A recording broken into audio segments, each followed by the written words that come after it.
Hi, everybody. Welcome to Young Women in Breast Cancer, Dating and Relationships, a webinar and support group with Pasha Hogan, author of Third Time Lucky, A Creative Recovery. Let me first apologize for being late. It looked as though there was no one signed on, so we were just waiting a couple of minutes. But there's a bunch of you here now, and I hope that you can hear me. Before the presentation begins, I'd like to tell you just a little bit about SHARE. SHARE is a 36-year-old nonprofit organization that helps people through breast or ovarian cancer, offering the unique support of survivors who've been there. Our services are free of charge and include helplines, support groups, educational programs, and public health initiatives. For more information, visit our website at www.sharecancersupport.org. I want to tell you a little bit about the format of this program and how you can participate. You may not realize that we have two separate audiences. One audience is in our conference room viewing this presentation, and a few individuals are viewing it remotely by webinar. We'll start the program with Pasha's presentation and ask you all to hold your questions and comments till the presentation is finished. Anyone participating by webinar can feel free to submit questions or comments through the questions pane in their control panel, but we won't get to them until after the presentation. You can access the question pane by clicking on the red arrow in the upper right corner of your screen. Once the presentation is over, we'll open up for questions and discussion with everyone. If you're listening by webinar and you want to speak at that point, you can raise your hand by clicking on the hand icon in your control panel, and we'll unmute you. Before we begin, before I introduce Pasha, I just want to take a moment to thank some of our supporters, Young Survival Coalition, Force, and Bright Pink, for their help in promoting this webinar. Let me tell you a little bit about Pasha. Pasha Hogan is a psychotherapist, a workshop facilitator, an inspirational speaker, yoga meditation teacher, and a Reiki master based in Santa Fe, New Mexico.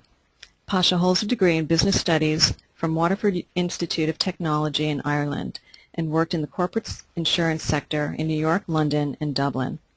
After much soul-searching and having survived breast cancer 3 times, Pasha left the corporate world and completed professional training in psychotherapy and counseling at the Tivoli Institute in Dublin, Ireland, which serves as a foundation for her life's work. She's also certified in Arts and Empowerment Facilitation from Crawford College of Art and Design in Cork, Ireland. In 2003, Pasha founded Creative Recovery, a series of workshops that activates the creative process, empowering participants to live passionately, transforming their greatest challenges into their greatest triumphs. The program is designed for people who have reached a point of crisis and are seeking support. It is for anyone who wants to live life in search of what really matters to them. Pasha works with treatment facilities specializing in trauma, addiction, grief, and loss, and also brings her expertise to helping people move beyond a cancer diagnosis. Through her workshops, speaking engagements, and private practice, Pasha's mission is to empower individuals to live passionately and transform life challenges into profound learning and healing experiences. Please welcome Pasha Hogan. Thanks, Christine, and hi, everybody. I'm really delighted to be able to be here via web from Santa Fe. And really, I guess I have a lot of clinical experience working with young women with breast cancer and lots of different modalities. However, today I'm really here to share with you more of my personal story and my direct experience, rather than theories or concepts that I've gathered or read about over the years. I think just really sharing my direct experience with this whole gamut of dating and relationships might be actually the most beneficial and helpful to get a conversation going as well, and to maybe open up some questions, concerns, thoughts, successes that each of you have had too. And I've had about 20 years experience in the dating and relationships arena since my first diagnosis when I was 26 years old. That was in 1993. And like many of you, that first diagnosis came out of left field for me. There was no history of breast cancer in my family.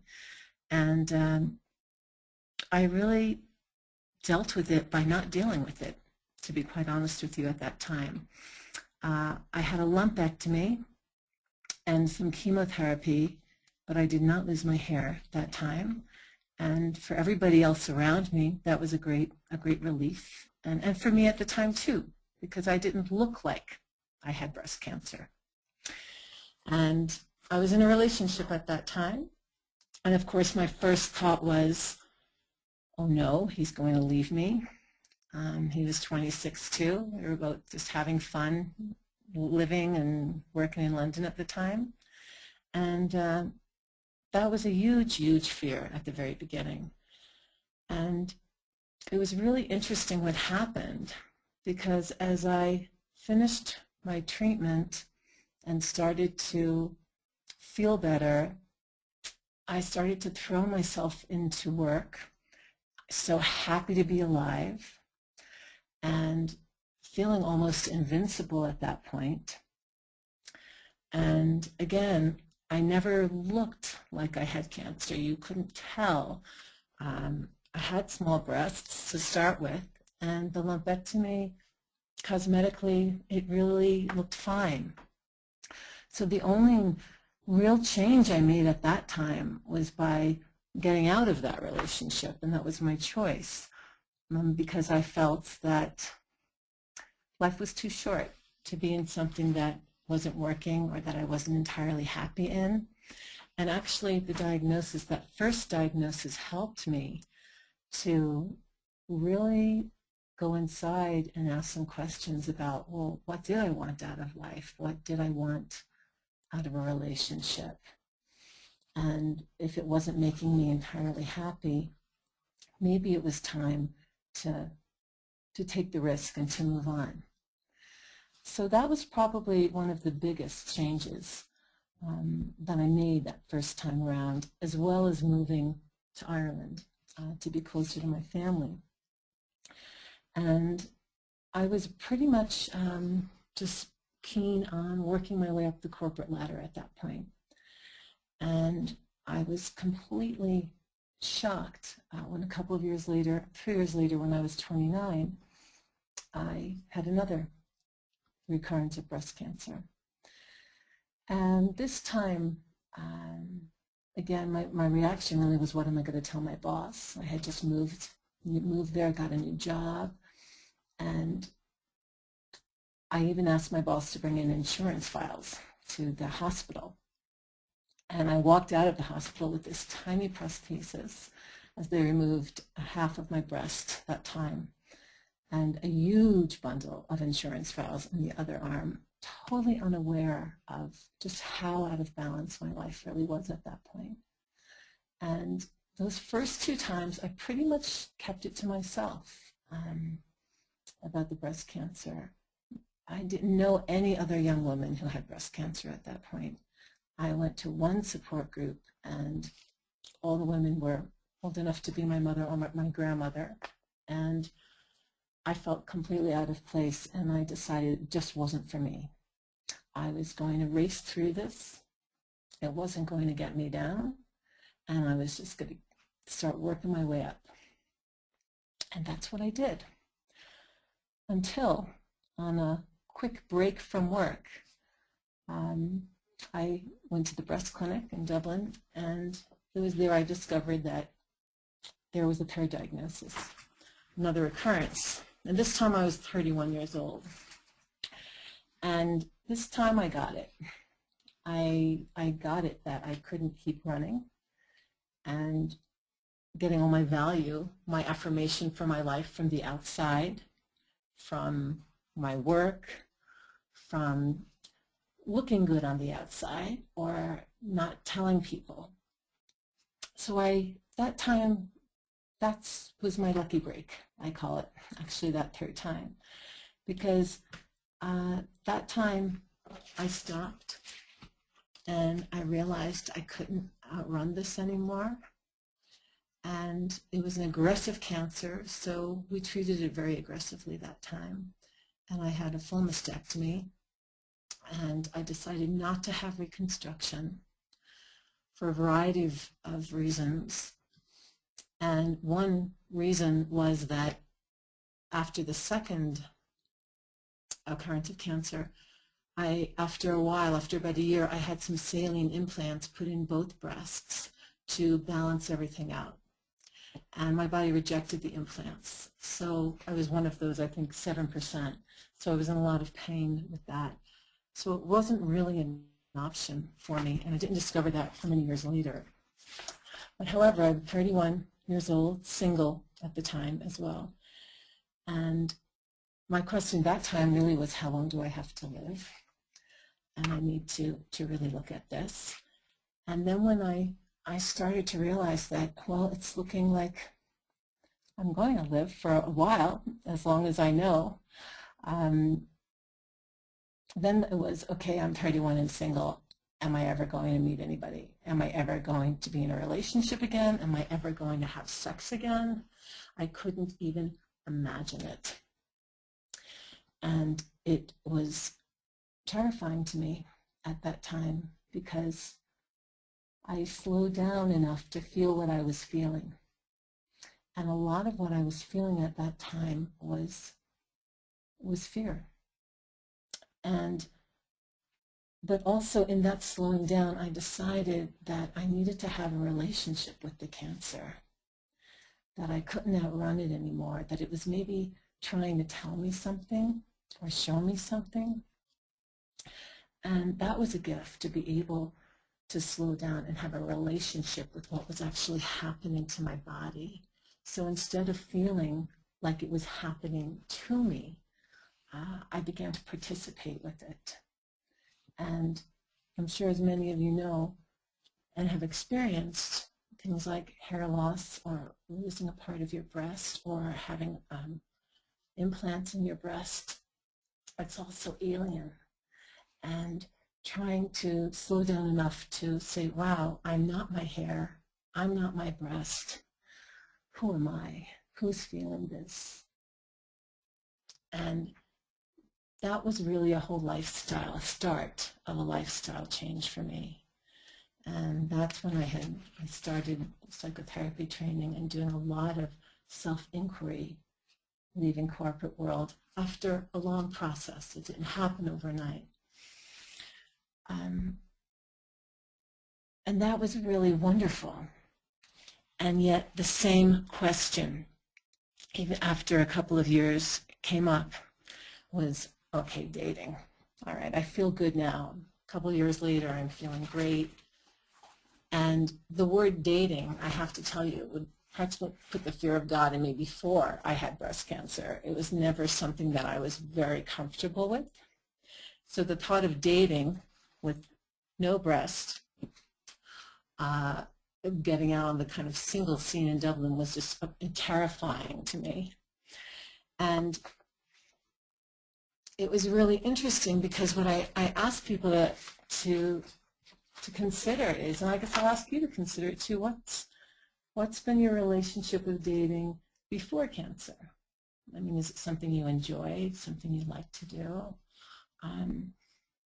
And then what's your relationship with it now, after cancer?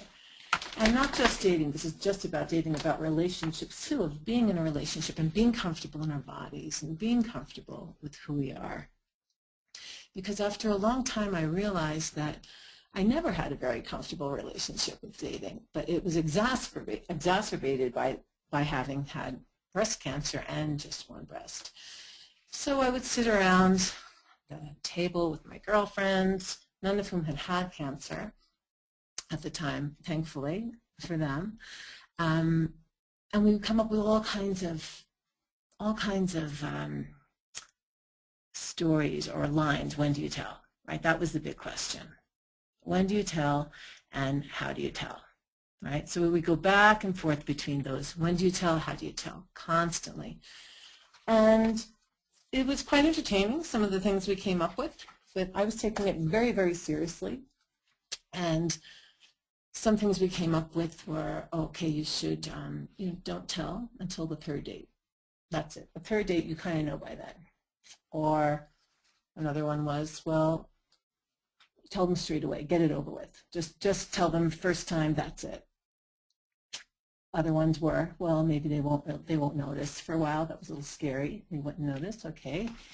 And actually, they wouldn't really notice. That's the funny part, right? Until you tell somebody, until you tell them what's going on. But I'd love to tell you there is a script, right? There is something that you can say, and here are some ways you can say it. And that's probably true, but none of them actually really worked, is what I'd like to share with you. Is when I was prepared and rehearsed and I knew what I was going to say, because I wasn't comfortable with myself at the time and with my own body image, none of it really, sometimes it came out right, sometimes it didn't, right? Just like anything in any kind of a relationship or dating, it's always, you don't know, and it's nerve-wracking anyway. But what I really found most of the time is that the men that I met were really very kind. A lot of them, not all of them. And we can go into different scenarios and stories, if you like. Most people, when I got the courage to tell them, were happy I made it. Usually that was the first reaction, was, wow, I'm really happy you made it, and did not care as much as I thought that they would, and had their own thing that they were afraid of too. And that's what I find a lot in my work and in my personal life, is that almost everybody I meet has something that they think is going to make them unlovable, or not really worthy of being seen. Everybody, no matter how it looks on the surface, how talented, gorgeous, tall, small, thinned or toned, it doesn't matter. Everybody I meet has this innate feeling that there's just something not quite right, or that they're not going to be loved for who they are. And all kinds of reactions come from that with people. And I guess some experiences I had in the beginning were, well, I guess the first person that I told I had a really great relationship with for about 6 months. And I told him after we became friends for a while, and I realized, yeah, I like him enough to tell him. I respect him, and I would like to develop our friendship and develop our relationship. And that's when I told him.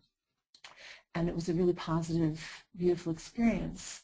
And when we broke up, it had absolutely nothing to do with the fact that I had had breast cancer 3 times or I had 1 breast. Nothing at all to do with that. But yet that wasn't enough for me, just thinking, okay, I love and accept myself, and thinking that, maybe on the surface that I did, but it was always frightening to be single again. And I moved to Santa Fe after quite a few years, and there's not a lot of single Irish men in your mid-30s when you're living in a small town in Dublin. So, I mean, it wasn't like there was this vibrant dating scene that I was living in. But I moved to New Mexico for lots of reasons quite a few years later. And I realized in the States there's more of an emphasis on dating. In Ireland, it's the dating scene that time was different anyway. So moving here, I had a lot more experiences, I guess, with dating. And it was a little overwhelming at the beginning. And I remember one man, which I affectionately now endearingly call the ass man, was pursuing me for a little while, and I was very nervous and wasn't sure if I liked him, and I thought, okay, what the heck, let's go out, let's see. So I told him the first date, pretty much straight away. And his comment, his response was, well, I'm more of an ass man myself, so, you know, it doesn't really bother me. Well, I was completely offended and horrified by his response. I did not see it as funny at all. I thought it was really rude. So did my girlfriends. We all agreed that this was not a proper response. And it was fun. And I thought he was an ass, full stop, himself, for saying something like that. And left, and that was it. Never saw him again, never wanted to see him again. And it was only 3 years later that I realized, you know, he was probably nervous himself, right, and didn't even know how to respond, and was using humor to try and lighten a stressful kind of a situation. But I wasn't feeling very humorous at the time because I was so self-conscious. And I see that now, and I realize that now. And I guess if there's one thing I would say is about this is, you know, we take ourselves and what we perceive to be how we're damaged, how we're not right, how we're not perfect, as you know, something that tarnishes all of us, the picture of us, and it doesn't. I mean, it really, really doesn't in lots of, you know, other people's eyes. But it doesn't really matter, I guess, really about other people's eyes. We have to begin to see ourselves in a softer way, in a kinder way. And there was another experience which I'm going to share with you because it was probably one of the biggest ones when I got it. There's no script. Relax. And this was this infamous night in Dublin, actually, before I moved to Mexico. It was New Year's Eve. Never liked New Year's Eve. Still not crazy about it. And always so much pressure to go out, to have a good time, back then anyway, 15 years ago. So I did go out, and the guy that I secretly had a little crush on showed up at the same party, and okay, way too much alcohol was consumed. I am in Dublin, by the way, just to add that in there. And part of the culture. And the more nervous I got, another sip I'd have, champagne was flowing. The guy I liked, we finally hooked up. And he came over. And one of the lines that my girlfriends and I came up with at that time was, "This one is real, and this one isn't," as I'm pointing to my chest. I thought that was a good one. And I thought that would just be ease the situation. So that's the line that I had in my head, that I was going to say that to him. And before I knew it, we were in the door, you know, embracing, and I couldn't get any words out. And before I could even point to say my infamous line, "This one is real and this one isn't," I just heard a big thud on the floor. And I thought, oh my God, I know what that is. And I couldn't dare to look. And sure enough, my prosthesis had hit the floor with a big thud in between the two of us. And I had my first and only panic attack of my entire life. And the poor guy ran out, fled out the door. I think I just told him to get out, to leave. And I never saw him again. And that was pretty much my big disaster. Telling me little disaster stories. There's good ones too. But that was a big, big lesson for me in really, well, first of all, having a sense of humor, but really in just relaxing and accepting, gosh, like this is uncomfortable, right? And the more I try and avoid the discomfort, in that case, drinking too much, the worse it gets, really. I put so much pressure on myself not to be myself, and just not to have any room for any kind of a dialogue either. So to try and control the entire situation.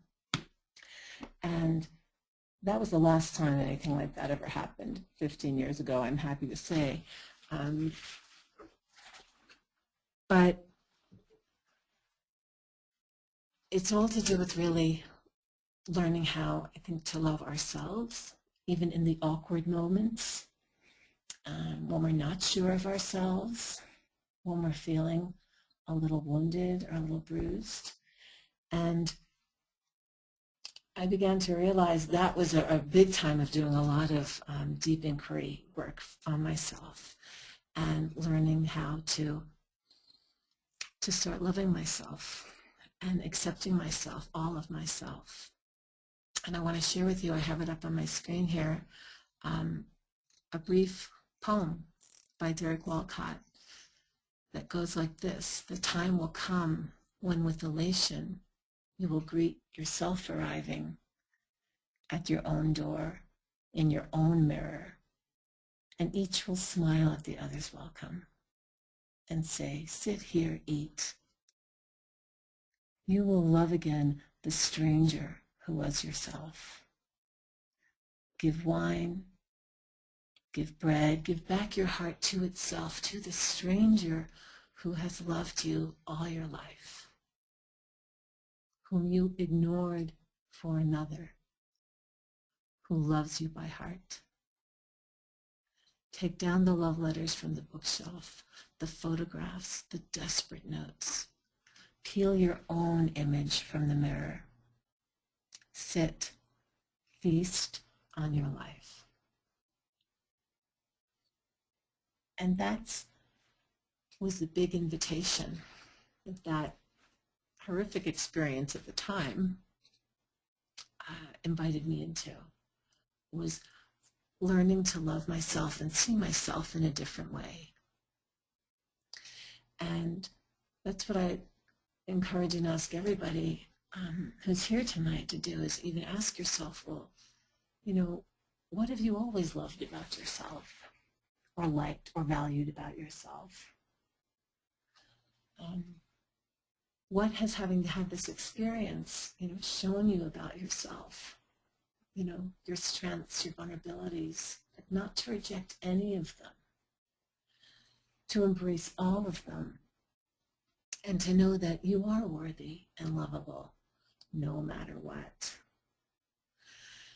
And when we look in the mirror, to try softening the gaze.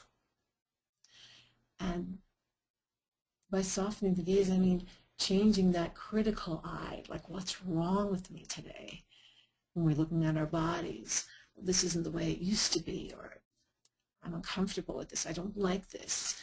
Like picking out pieces and parts to criticize and to judge harshly. Because a lot of the time it's a habit. We're used to being mean to ourselves. But next time, what if you tried softening your gaze, like beautifying your gaze, and getting into this relationship with yourself? Because what I realized at the time as well is that I had really built a wall around myself in relationships. I was very cautious and was very wary and afraid of being rejected.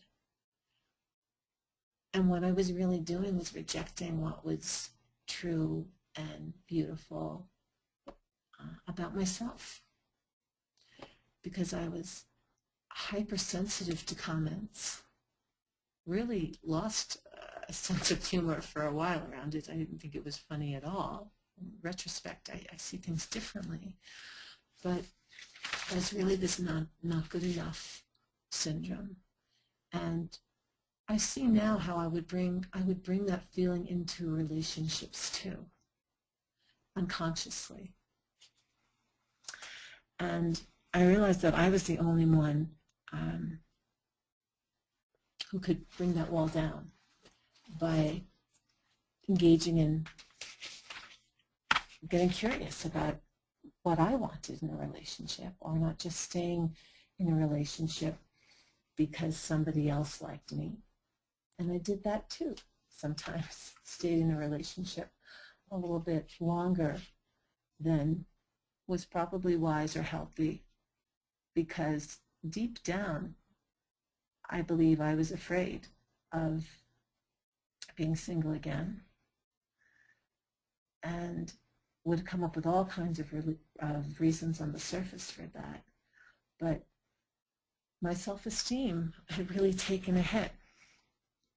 And I didn't realize that as much because on the outside I had changed my lifestyle. I trained as a psychotherapist. I was teaching yoga at that point.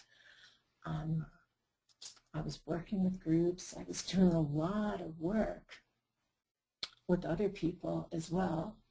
And it wasn't until years later that I realized I was getting a lot of my affirmation from this other esteem, right, from the outside. I was depending on somebody outside of myself to tell me that I was good enough, either by my achievements or helping other people or by somebody wanting to be in a relationship with me.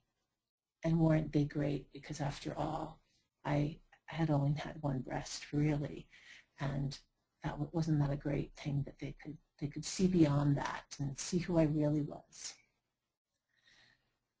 But really, I wasn't seeing who I really was.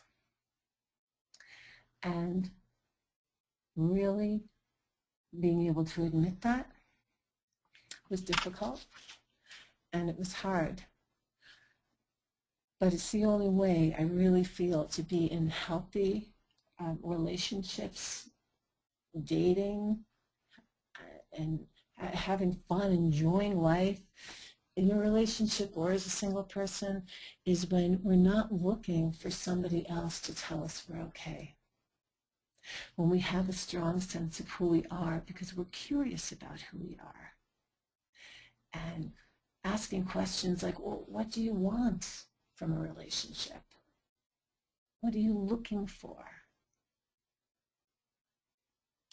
So you can really be who you are and not be afraid of looking at a stranger in the mirror, getting to know that stranger in the mirror as yourself.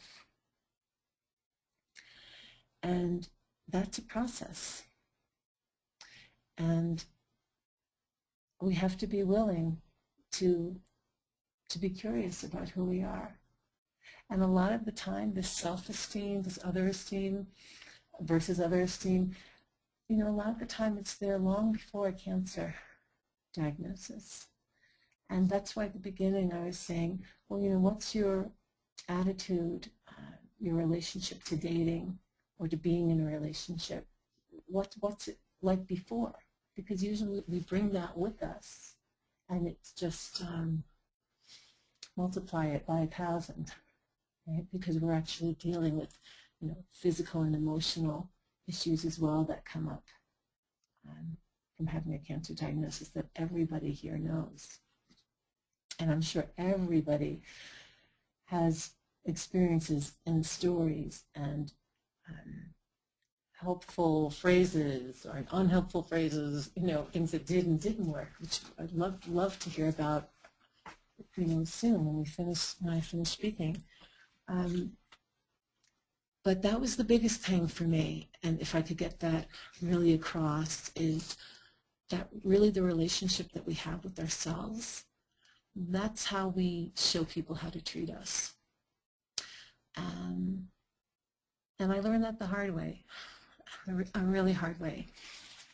And before I finish up with some stories, I want to share with you how I met Christine Benjamin, who's facilitating this call. And I met her about, it was 2006. I had gotten married at that point. I had been married about a year. And I went to a conference for young women affected by breast cancer. And I saw Christine's photographs of the Eye of the Beholder, where she takes photographs of young breast cancer survivors who are naked to help them come into a more real and loving, authentic relationship with their bodies and their sexuality in their own way. And first of all, it was something I thought, no way, I would never do that. But at that point, I was 39 years old, and I thought that I had been married for a year. When I met my husband, actually, I told him on the first date, naturally, spontaneously, it came out. And it was really never, it was a little uncomfortable at first, I'll have to say, but it was never a big deal. It was never really a focus in a relationship. But I felt that I loved myself. I loved my body. I had done a lot of work on myself at that time, so I agreed to engage in this photography project with Christine. And I was really, really nervous, as I think anybody would probably be, having their naked photograph taken. But so Christine asked me to come and have a look at the screen to see, so I could see what she was seeing. And I thought I was doing this to empower other women, to help other women have a relationship with their body. And when I saw my body through that screen, I was shocked and horrified by my reaction to myself, because I didn't realize what a harsh and mean inner critic was still lurking inside. Even though on the surface I felt I had done so much work on being in a relationship with myself, being in a loving relationship with another person. But my attention didn't go to my scar. My attention went to my remaining breast to see, God, what's wrong with that? What's wrong with the rest of my body? And I was horrified just by how sneaky and mean that inner critic was. And I realized, wow, I didn't love my body at all. And how could I have gotten this far in my life, not having this harsh relationship with myself and my body? And that was big for me, and it was a great experience because, again, it helped me to go deeper, ask more questions, and expose those nasty little voices that were still in my head telling me that I wasn't good enough, that I wasn't pen enough or glamorous enough or whatever enough. The list is endless. But by exposing those voices and exposing the attitude that I had with myself, I was able to start questioning them, not believing everything I thought, and start to have a kinder and a softer relationship with myself. So by the time the photographs arrived, about a month later, I had a really different relationship with what I was seeing, with who I was seeing. And I want to share these photographs, some of them, with you now as I read a poem, a passage for you that was really, really helpful for me, and it still is. And it's called Imagine a Woman in Love with Herself. And it goes like this. Imagine a woman in love with her own body. A woman who believes her body is enough, just as it is. Who celebrates her body's rhythms and cycles as an exquisite resource. Imagine a woman who honors the body of the goddess in her changing body. A woman who celebrates the accumulation of her years and her wisdom, who refuses to use her precious life energy disguising the changes in her body and her life. Imagine a woman who values the women in her life, a woman who sits in circles of women, who is reminded of the truth about herself when she forgets. Imagine a woman who has grown in knowledge and love of herself, a woman who has vowed faithfulness to her own life and capacities, a woman who is loyal to herself regardless. And imagine that this woman is you, a woman who really cares deeply about what her heart aches for, what her soul is whispering, who is in touch with her enoughness, with her uniqueness, with everything that she brings to a relationship. not just the outward appearance and the relationship with that, which is, of course, a part of being a modern woman in the world, but it's a part. It's not the whole story. There's a much deeper and richer story underneath the surface of all of that. And it's up to each of us to be willing to be curious about that. And I think a huge, huge part of it is in our attitude towards ourselves. And I call it attitudinal healing. Because when we start to become aware of the attitudes we have around our bodies, around being in a relationship, about telling somebody, about when to tell somebody, you know, and the answer is really you tell somebody when you're comfortable with being uncomfortable all the time, because it's never that comfortable to tell somebody, I have found. But I have gotten to a point, and I think people, a lot of the women that I've worked with, get to a point when they're comfortable with that, when they get it. Like, yeah, this isn't easy, but I'm okay with who I am. And I don't have to make an excuse or apologize for being a warrior, for being a survivor. I can take the hint of apology out of my voice when I'm telling somebody that, yes, I've experienced something. My body's been through cancer. I'm feeling I'm a little vulnerable in this area. This is what's happened. But it's not who you are. It's not all of you. So it's really about getting comfortable with who you are, and knowing that no matter what, you are lovable. You are worthy of love, of giving love, of receiving love. And this is a part of who you are. It doesn't have to be the biggest part. And that's up to you. You know, really up to you. And it's really a journey of self-acceptance. And that's what it has been and continues to be for me, this journey of really loving and accepting who I am and not apologizing for that. And keeping that question alive. Who am I? And what do I want? And that's what I've kind of put together as lots of parts of this 20-year journey. And Third Time Lucky. You know why, hence the title, A Creative Recovery.